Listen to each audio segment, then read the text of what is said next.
Every single move you make, every thought you have, it's all powered by this invisible current of energy. But how does your body, or any living thing for that matter, actually capture and use that fuel?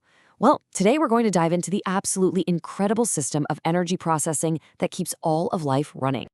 And just so you know, what we're covering today is part 10 of a 20-part series on biology from Virtualization Options LLC. We're really zeroing in on this core idea of how life processes energy. So let's just start with a really simple question. You eat an apple for a quick burst of energy, right? But where did that apple get its energy? Well, the answer takes us all the way to the sun, and believe me, it is a fantastic story. Now, to really get that story, we first have to look at the one fundamental problem that all life faces.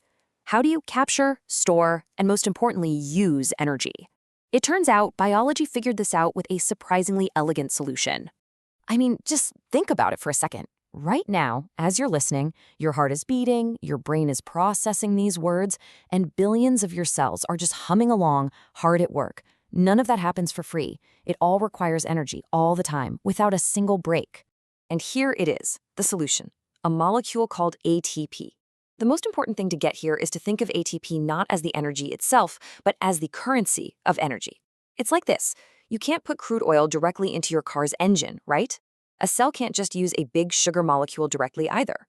It has to convert it into these small, spendable ATP coins first. And get this is wild. Your body recycles its own weight in ATP every single day.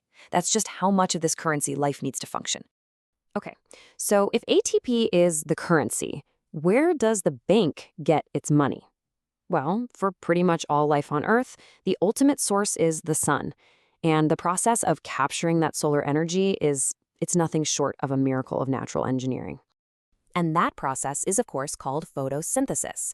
Plants take in the carbon dioxide that we all breathe out, they pull water up from the soil, and they use the raw power of sunlight to forge them together into glucose, a super stable, energy-rich sugar molecule. This is literally how solar energy gets locked into a chemical form we can use. And here's the absolute kicker. That whole process creates a waste product. And that waste product, it's oxygen. The very oxygen that fills our atmosphere and allows us to live. So yeah, every single breath you take is literally thanks to a plant somewhere making its lunch. It's an incredible thought, isn't it? Okay, so plants have done the hard work. They've stored sunlight as glucose. Now, how do we, and plants too for that matter, cash in on that stored energy? How do we turn that glucose back into those usable ATP coins we were talking about? Well, this happens through a process called cellular respiration.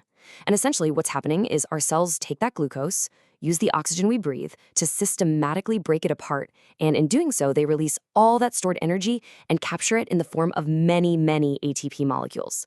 And what's the exhaust from this engine? Just carbon dioxide and water.